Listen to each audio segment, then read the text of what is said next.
What if the way you see yourself is the last illusion that needs to fall? What if everything you've believed about who you are, your strengths, your flaws, your stories, even your spirituality, has been filtered through an image that cannot see? And what if holiness really isn't something you earn, something you develop or even recover, but something that was never absent to begin with? Today we're contemplating Lesson 35. My mind is part of God's. I am very holy. Up until this point, the Course has been dismantling false perception. Here, we're turning the light directly onto the perceiver instead of the perception. This lesson, at its core, doesn't offer us a better self-image when it says, I am very holy. It actually removes the need for a self-image entirely. In the previous lesson, we were introduced to peace as the alternative perception. In this lesson, it is revealed to us why peace is always justified. And that is because you, as the perceiver, are not what you thought you were. Here we're talking about this very literally. If you consider the thoughts that you have throughout the day, they are about your world self. You think on behalf of the world self, and so you identify yourself with the body and a self-concept. The perceptual error that is being undone in this lesson is this. You believe you are your self-concept, but you aren't. Your reality, down to its very last detail, is an outpicturing of your state of consciousness. That state of consciousness projected in imagination as the person you think you are. Maybe somebody who's wounded or impressive, somebody who's failing or somebody who's pious and virtuous, somebody who's threatened or somebody who's victorious. It doesn't matter. This is how your dream character, the Matrix dream character self, thinks that it sees itself. At the core, it is no different than the lines of code that run a video game. The lines of code of thought associated with this mistaken identity are what run the video game of perception. But images cannot really see. Not any more than video game characters can see their landscape and the other characters in the game. They don't have the consciousness to see. And this is why vision has been impossible and will remain impossible for the dream character self. The separate self that you've been looking through is a mask. And as long as you assume you are that mask, vision remains impossible for you. This lesson doesn't argue with the traits that you ascribe to your dream world self. It simply levels them. Negative and positive self-descriptions, they are all equally unreal. They are unreal because they are describing something in a dream that you are witnessing. But those labels and descriptions do not belong to you as the witness of the dream.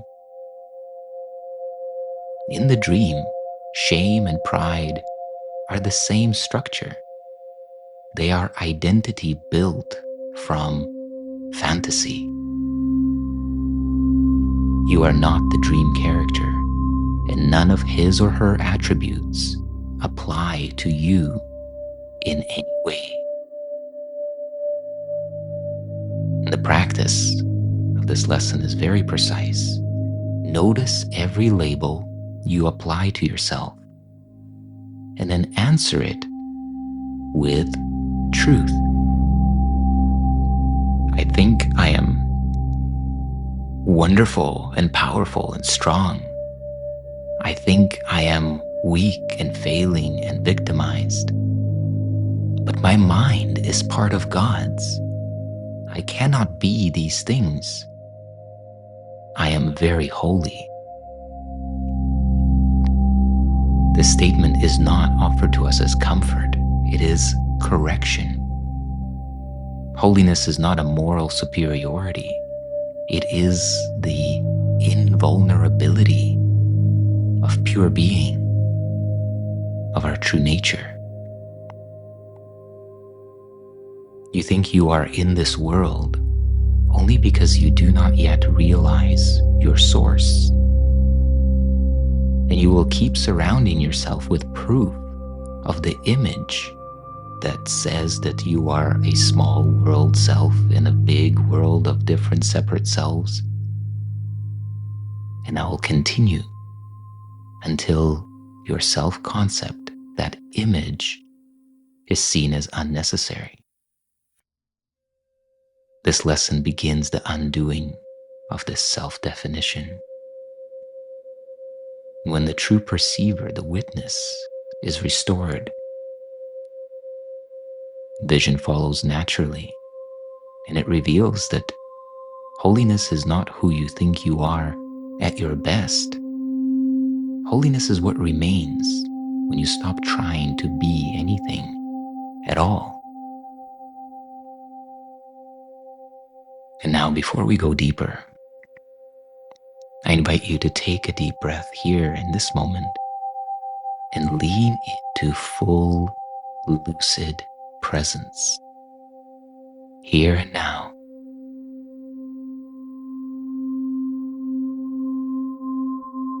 And gently place today's idea in your mind. My mind is part of God's. I am very holy. And see if you can come into contact with the possibility that this statement is wholly true. Try to look through it as if it were a lens, a window onto the world. How would you relate to yourself, the world, and others differently if you knew that your mind is part of God's? You are very holy. Take these next few moments to contemplate now.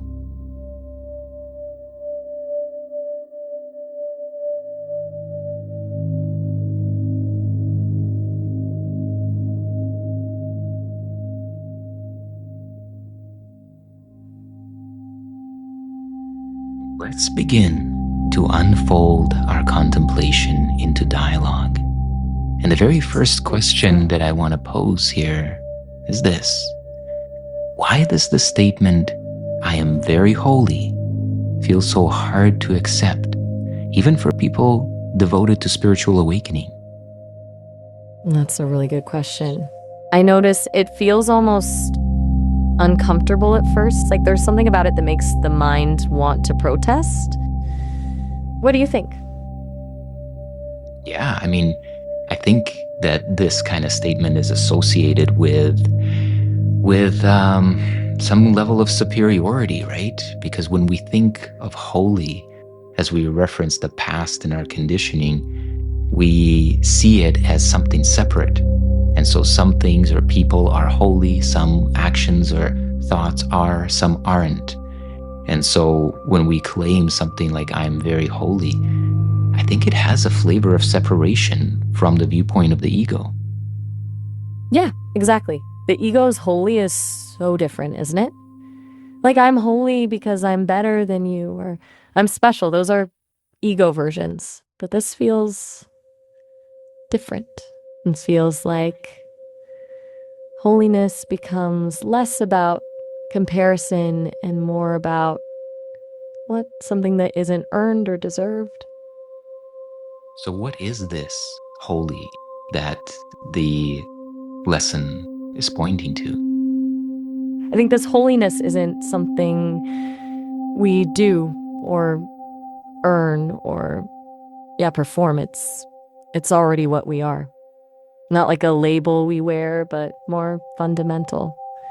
Maybe it's less about character or goodness and more like being part of the system that created everything.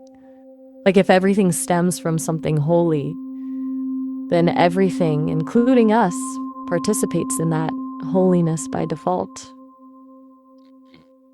Well, let's expand it. I like where you're going with that. Like the lesson says we believe we are in the world because we surround ourselves with an environment that protects an image of ourselves, right? Our self-concept.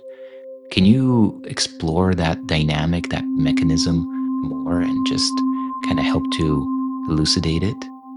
So we spend so much energy building this protection racket around our identity, creating this environment that keeps our special, fragile self-image safe. And it's exhausting because the world is always showing us that maybe our self-image isn't quite accurate or complete, threatening the whole thing. It feels safer to curate reality. We pick who to spend time with, what to believe, what stories to tell, all designed to reinforce the picture of me that we're clutching. Maybe that's where the resistance to I am very holy comes in. It doesn't fit the carefully constructed safety story. I think you explained that really, really well. How does that connect with this idea that this lesson points to, which talks about that images cannot see? What does it mean that images cannot see in this context? I think the Course is saying the image is actually blocking the view. We are so busy maintaining the perfect photograph, the one we want the world to see, that we can't actually see it all. The whole effort of maintaining this persona, this self-concept, that's what obscures the actual seeing. The holiness isn't in the image, it's in the space underneath or beyond the image. The image can't recognize its own source. This is good. I think we can even go a little bit deeper in here, because if we really consider the self-image, that concept, right? The dream character self, what we are really looking at is the world of that dream character self through its point of view, almost like a virtual reality experience, right? But in truth, we are not that dream character self. And what that character sees is simply what confirms its own identity, right? So its perception is intentionally and structurally limited and selective as to maintain its present viewpoint, isn't it? Right, exactly. It is. It's like the dream character only shows up because a viewer believes they're in that dream, and the dream character will keep confirming that you are where you think you are. It's confirmation bias on steroids, because it's literally constructing reality to prove who you thought you were anyway. And so we're just running this endless loop of proving what we already made up. Yeah. So at the core of it, we are dismantling these self-descriptions, right? Both like self-judgments and self-praise, because both are unreal. Exactly. They both come from that same limited viewpoint, right? It's like whether you're tearing yourself down or pumping yourself up, it's still all built from that same limited foundation. Neither judgment nor validation gets to the actual thing. The holiness isn't something we add or subtract from, it just is. So maybe the point isn't fixing the character, but just noticing that we aren't it. Right. Yeah. And that's, I think, the contrast between holiness and self-concept, right? Because if holiness is not an attribute of the dream character, then what is it? I think holiness is more like the space you realize is bigger than the dream itself. It's not something you own, it's where the dream is happening. The awareness you forgot was here the whole time. So the character, your story, your history, the good bits and the bad, none of that actually diminishes the holiness, because it's not what you are. It's just appearing. So let's contrast that to illusions, right? This lesson says that illusions have no direction, neither upward or downward. So how does holiness contrast with that? I think holiness has no direction because it's not going anywhere. It's not trying to become anything else.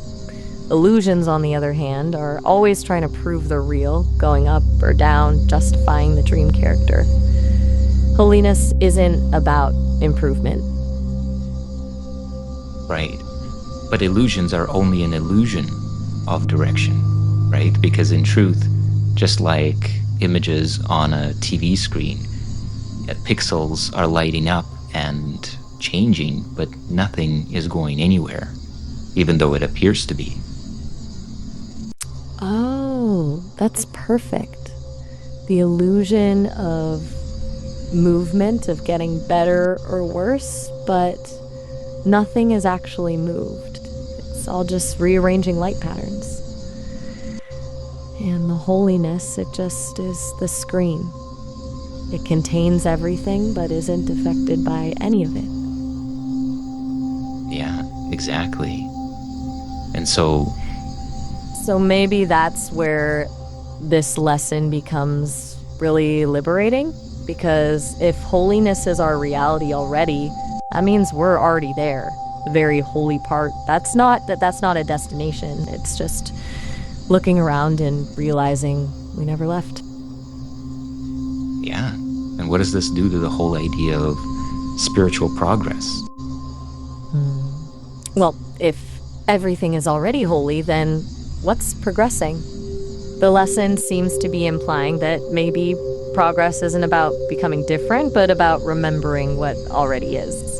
It sounds counterintuitive, because we're so conditioned to believe growth means doing and changing, but this feels different. Maybe it's not about becoming holy, but recognizing that you already are.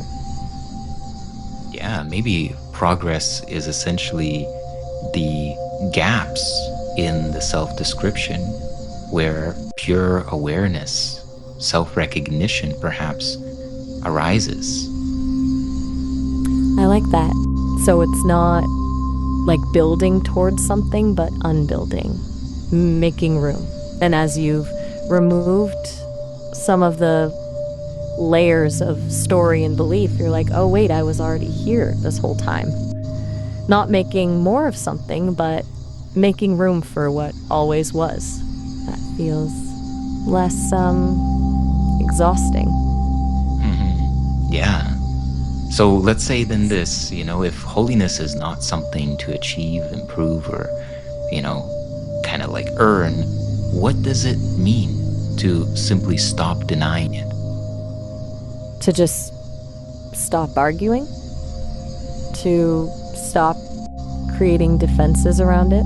The mind wants to say, but I'm flawed, I'm confused, I'm this and that, so how can I be very holy?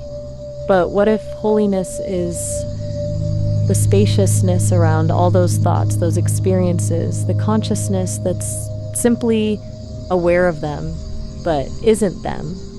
Maybe we get so focused on fixing the contents of the dream, we forget the dream is being held by something that doesn't need fixing. Yeah, beautiful. And as we close this session, Shanti, would you leave us with your, maybe expanded perspective of what we might be missing as we engage this lesson that typically, we might overlook, but perhaps you can bring to our awareness? I think what's easy to miss with a lesson like this is that it's not about believing a new idea. It's about undoing something you thought was true. You'll want to intellectualize it, figure out what it means so you can apply it correctly. But the practice is just letting go of your investment in being unholy. Just when you notice the thoughts that tell you I'm broken, I'm separate, simply pause there. Don't believe them or correct them, just become aware of their claim. And in that pause, something other than the story shows up. That's where holiness actually lives. Not in affirmation, but in that tiny pocket of silence between thoughts. Yeah, beautiful. So before we move into silence, to that tiny pocket of stillness, a holy instant, just want to invite you to notice what descriptors of yourself arose most strongly for you today. What self-definitions, positive or negative? As you consider these, contemplate gently what is aware of this thought.